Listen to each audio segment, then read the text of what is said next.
Welcome to Cincy Reformed Podcast. I'm Pastor Brandon, joined again with Pastor Zac. We're pastors at Westside Reformed Church, a URC congregation in Cincinnati, Ohio. And today I thought I would interview Zac.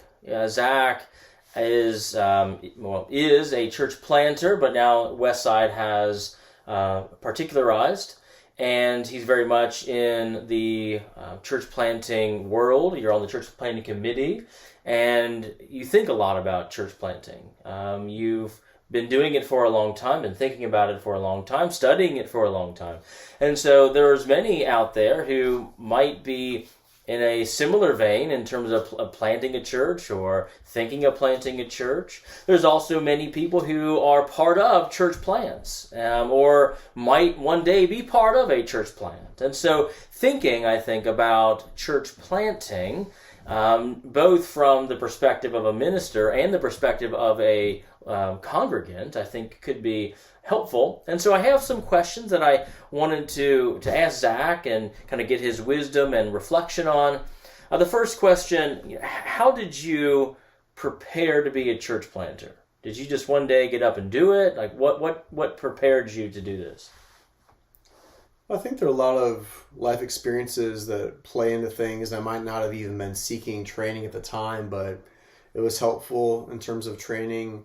I mean, I spent a number of years working with Campus Crusade for Christ and then InterVarsity on college campuses, and those years were specifically over in Europe. And so there's a lot of engaging with apologetic questions and learning to explain Christianity in simple ways, and not assuming a real that people to whom I'm ministering have a wealth of biblical background. And so I think that was helpful, because even if our church began with people who were already Christians, but there's still a lot of explanation that needed to occur, of catechesis that needed to occur to help just explain why we were so weird and why we are still pretty weird in comparison with the run-of-the-mill church nowadays.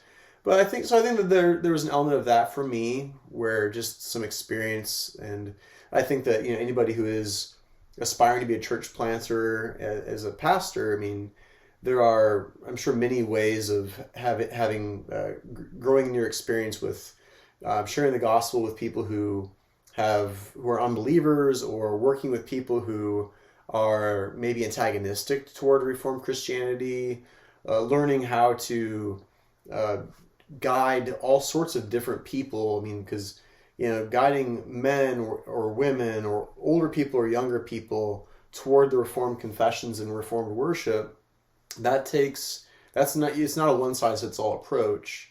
And so I think having a lot of diverse experiences with different people is important. I think that, of course, seminary training, I think, is essential. I as one of my former professors would say, you don't want to go to a hospital and have surgery from a surgeon who just got an online degree, or maybe he was just really good with his hands, and so he became a surgeon. You want someone who's really well trained. And how much more should that be the case if we're talking about someone who's a physician of the soul? And so I think that just having that sort of an informed view of the Christian tradition, the Reformed tradition as well within that, and how to undertake our practical theology to bring our doctrine and biblical understanding to bear is essential. So yeah, I mean, I think seminary training is huge. There's some good books out there as well. The URC has a church planting manual you can get for free on the URCNA.org website. And I believe you can also order that for very little. I believe at Reformed Fellowship has copies of that for minimal purchase price. That's very good. The OPC has a handbook for church planting as well, which I found to be very helpful too.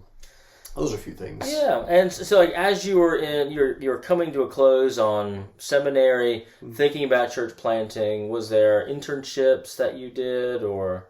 Yeah. I mean, I was really proactive in seeking out training because I wanted to be a church planter, and so sought out, on one hand, a church that was formerly a church plant, and so I was at Oceanside United Reformed Church. They were a church plant in the URC, and they still have a bit of that church plant vibe to it. It's not a stereotypical URC by any stretch. And so I wanted to be part of that, and then that afforded me opportunities to speak with the pastor there, Daniel Hyde, about church planting, and he had done some writing on that and teaching on that topic, and still does. It also did an internship at Christ Reformed Church in Washington, D.C. It's no longer a church plant now, but it still has that feel to it again. Back when I was there, it was a church plant, and so that gave me lots of an opportunity to just experiment with what does this mean to be a church planter in a confessional and urban context, and to have 30,000 foot view conversations with the church planter there, Brian Lee, and to even begin to dialogue with him about what it might mean to plant a church in Cincinnati. And I can't even tell you how many drafts I went through in terms of documentation of what a plan might look like. I mean, I'm sure that what actually came to pass later on looked nothing like my first draft, but I think the whole practice of going through and articulating what might occur is just a helpful practice, and we've seen that in later years with Madison and Indianapolis as well. But, sure. Yeah. And so as you had your eyes on Cincinnati, was there any groundwork at kind of on the ground, boots on the ground, Cincinnati? Was there work that you did to kind of till the soil a bit before you launched? Yeah, and it looked different for Cincinnati than it did for Madison and Indianapolis. And in case our listeners are not quite sure, we've spearheaded 2 more church plants since ours particularized or organized. We've been working with Madison, Indiana, and Indianapolis, Indiana. And I think it's maybe helpful to just mention those 2 because the 3 of ours have not looked at all the same. They've been very different and followed different, paths. And so for us in Cincinnati, it was kind of spearheaded by me as a church planter. And I was put in touch with a few people who were interested in forming a core group. And so we did advertisements to try to publicize some initial Bible studies, to try to create a bit of a core group that believed in the vision of planting a confessional, liturgical Reformed church in Cincinnati. Some of the other Reformed churches in Cincinnati were also helpful and encouraging toward us and toward me. And so they welcomed me into their pulpits to speak and to raise the profile of what we were trying to do in the West Side. And so New City PCA helped out in that regard. What's now called Good Shepherd OPC, Living Hope PCA, they all were very kind. They were especially kind. North Cincinnati Community Church. And so that just helped raise the profile of things and helped us to find a couple more families that were interested in a work in the West Side. When we think about Madison is a bit more of like a long kind of thing we did, where Colin came to Cincinnati, and it's only about an hour away from his hometown of Madison. And so he used Cincinnati as a bit of a launch point to kind of begin to work in Madison, and that spread out over the course of a couple of years, where he did a summer internship with us after he had previously sent a bunch of newsletters. During the summer internship, though, he led Bible studies there weekly and met with contacts, and then people from that fledgling group started to drive to Cincinnati to worship with us. Then Colin came back and moved to Madison for another internship year and continued to work with that core group and develop it. And so that was kind of spread out for a period of time as he was able to bring a core group together. For Indianapolis was different in that we were working with families in a core group already, but we did not have a church planter. And so that created a whole bunch of other different kinds of issues. But, again, it's just trying to get the word out, trying to find, on one hand, people who really believe in your particular vision, maybe even people who are new to the city who want to begin a church plant, but also to be open to people who are not Christians or just simply trying to figure out where are they within the Christian tradition. And so Yeah, that's helpful. So as as we're thinking about church planning and all the work that goes into it, and starting this thing, and gathering a core group, doing all the necessary things that a church planner must do, obviously requires money. It requires funding. It requires backers. Is that part of the process in church planting, to get sponsors and these things? What are some ways that maybe you found out helpful? Yeah, there are some out there who might advocate and say that you don't need to have funding for a church planter. They can just be bivocational, work a 9 to 5, and then do church planting on top of that. If you can do that, that's great. I don't understand how in the world that's possible to also do that and maintain your sanity, because from the very beginning, you are not just the church planter as a pastor, but you're also the elder and the deacon, and you're the setup team and tear down team. You're everything at the very beginning, and then you recruit people to help, so you can what's the term I'm looking for? Delegate. Thank you. That's the term. Delegate some responsibility, of course, but I think that the funding is very important, and we certainly raise money from within our core group as to give to their church, but also we sought avenues within our regional assembly, our classis, aka presbytery, and then across our federation. I mean, sending newsletters is very key. I mean, I traveled a little bit here and there to preach in different pulpits so they can get to know me and get to know our church plant and do presentations on that. Spoke with people who could put me in touch with donors who were very passionate about church planting. But I think a lot of it's just trial and error, and just get to work and try to figure out what works, because it's going to look different in the URC today than it did 10 years ago when we started. It's going to look different in one classes to another. If you're in a Baptist world, it's going to look different there than a Reformed world. I mean, it's going to look different. So I think you just need to be very diligent in what you're doing. Send out handwritten thank you letters. Be very proactive in everything you're doing. And it's just a lot of work. Yeah, for sure. Speaking to maybe a young church planter, what were maybe some of the key priorities that the young church planter should focus on? What were some priorities that you really focused on as you were beginning the mission field? You definitely have to prioritize, because if you don't, you're going to be, you're not going to do anything well. And I think you just have to set your expectations initially that things are going to fall through the cracks. You cannot do big church at all day one. We're not even doing big church 10 years in. You have to have the expectations adjusted very clearly to say, what's at the heart of our identity? Who are we going to be? And so therefore, what are we going to prioritize and do really, really well? We decided very early on that we were going to begin right away with 2 Lord's Day services on Sundays, and we were going to have, as much as we could, have fellowship meals together. And once we were able to have the Lord's Supper, we were going to have that weekly. And so there were all sorts of programs that we couldn't do right away. We kind of added later on with more catechesis for kids and stuff. But we were just going to do, at the very beginning, as well as we possibly could, 2 worship services, Hyde do the sacraments, and we're going to eat together. And that was about everything you could possibly do to make that happen. I don't even know how many hour weeks I was working early on. If you ask my wife, thankfully we didn't have kids at the time, but it was very busy. But I think, you just need to tailor back to say, what are we all about here? And I hope a Reformed person comes to some similar conclusions that we came to. But people outside the Reformed tradition might conclude differently. But I think you have to very much say right away that the things that you're used to pastors doing in other contexts, you just simply can't do them.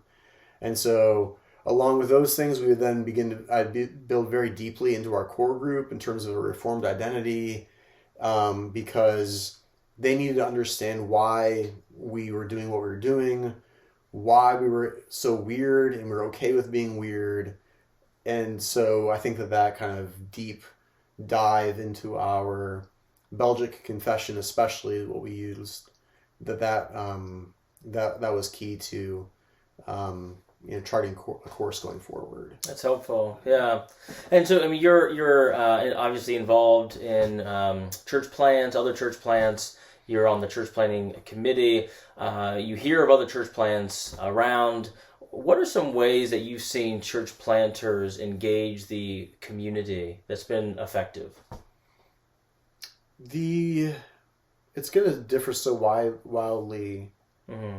I think that there's an opportunity we see in Madison right now that Colin has, because it has a lot more of a small town feel to it.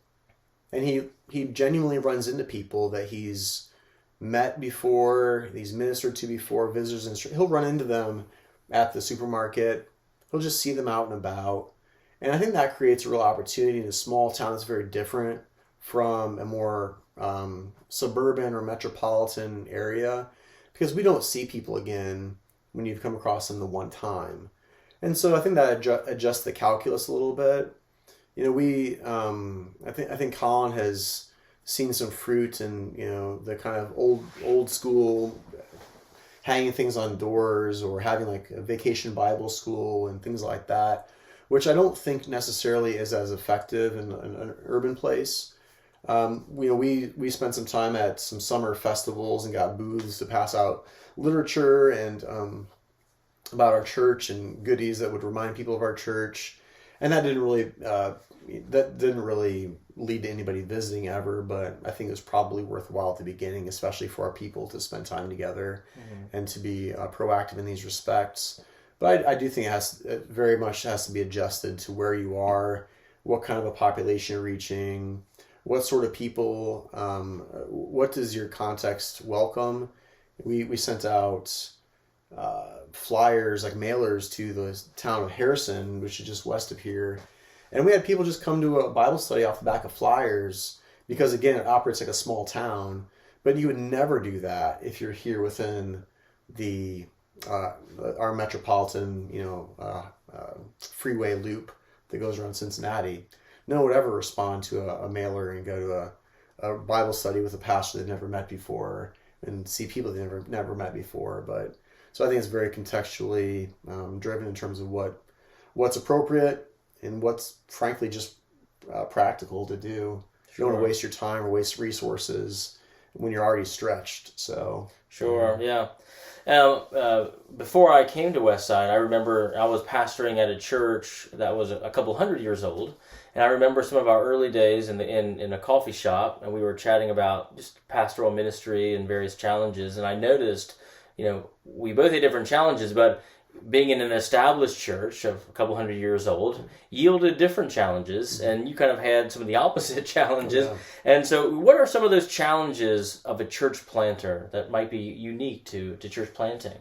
I think the biggest one that we're still feeling today is the lack of a church building to call home, and like a brick and mortar to help people situate you. I think that's made it hard for us to develop a really great outreach strategy, because where are we? I mean, we began in one part of the West Side. We were currently in another part of the West Side. We have had a few points in time where we thought we might be closing in on a church building, and that would have completely changed our outreach strategy at that point. And so I think that's been one of the biggest things to us, is just having a facility and having a neighborhood around our facility that gives us a sense of permanence and rootedness. Whereas right now we just, we're pack up, we unpack on a Sunday morning, we pack up when Sunday morning finishes, and then we're living out of a suitcase in the rest of the week. And so I think that's a huge challenge that we face. And I think also within Cincinnati, maybe less so in other parts of the country and other parts of even our state, but I think people expect to see a church building. And if you don't have one, then it's just kind of, you're looked at as being a cult and being really weird. Again, maybe not so much like that in the East or West Coasts, but I think here there's still an expectation that a church has a church building. And if you don't, then you're probably weird. And so, well, we are weird in some ways. I don't think we're that weird. So, I think that's been a real struggle to get to that point, to have resources, to have a property, and to develop better strategy around, a brick and mortar. So I think that's been difficult as well. Yeah. So we talked about some of the challenges, but what are some of the great things about being a church plant? I mean, there's probably some blessings as well. Yeah, there are definitely some great blessings. One more challenge I'll mention, just in case somebody's watching or maybe some people in church plant. I think one of the great challenges is the lack of manpower as well, and not wanting to overextend your own church, your own people, because you can't compromise the sheep who are coming to you for the sake of other sheep. If you're not taking care of the ones that the Lord has entrusted to you, then why would he ever entrust other sheep to you? And so I think that that's a really important thing. You want to push people to be courageous in outreach, but you also don't want to have so much going on that you actually burn out the people that have placed their soul in your care. And so I think that's a big challenge as well, the lack of manpower, along with the lack of officers and things to help lead. But opportunities are all over the place. I mean, I just have loved being a church planter. Even though there are lots of trials, as you can probably tell, hearing me talk and see my face here, lots of trials still. But I think that that opportunity to help people discover a Reformed tradition and to recognize the comfort of biblical Christianity has been just everything. And I always tell Colin, Madison, and Austin, Indianapolis, in church planting, the highs are higher, the lows are lower. And so when you have those great highs, like, just hold on to those things, remember those things, because it'll help you get through the low times. But, you have people coming through your doors who might never go through another church, but they, for some reason, they've found you, or you found people who are completely burnt out with Christianity of the kind of revivalistic sort and the evangelical cotton candy that's given to them every week, or the legalistic Roman Catholicism that they've gotten, and you're able to.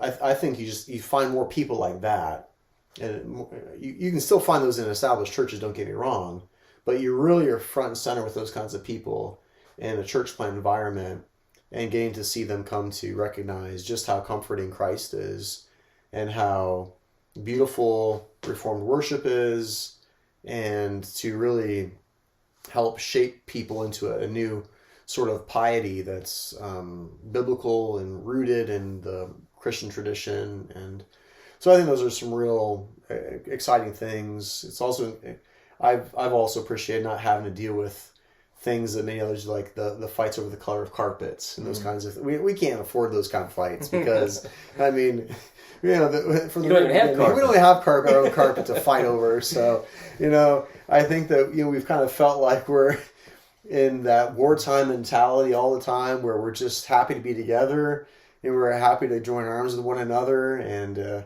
I think that kind of a culture is really fun to be part of, even though it can be pretty nerve-wracking at times. Mm-hmm. So kind of turning our gaze maybe to someone who's thinking about joining a church plant, someone who's thinking about being part of a church plant.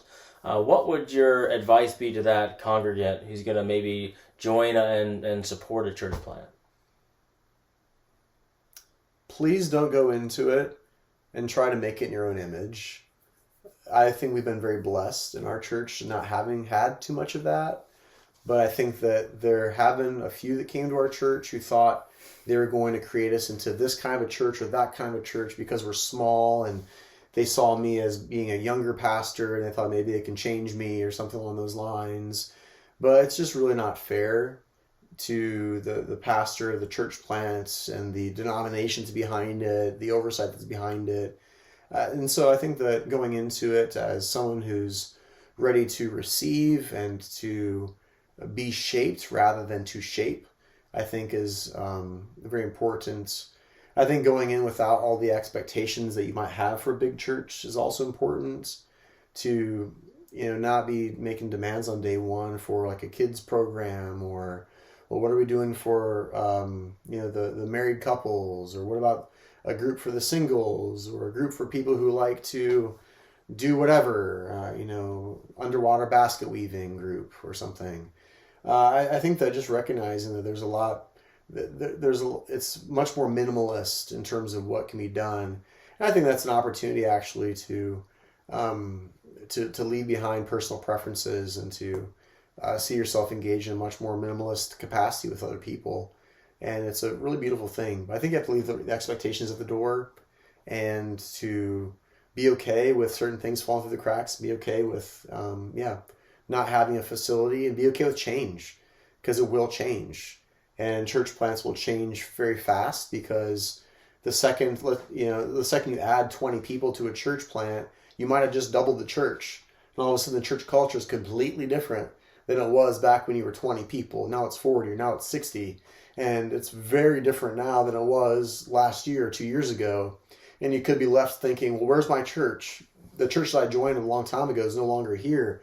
You know, I say, well, what is your church? It's the Word and Sacrament ministry. It's the communion of the saints, and the saints can change over the course of time. But our calling toward each other is still the same.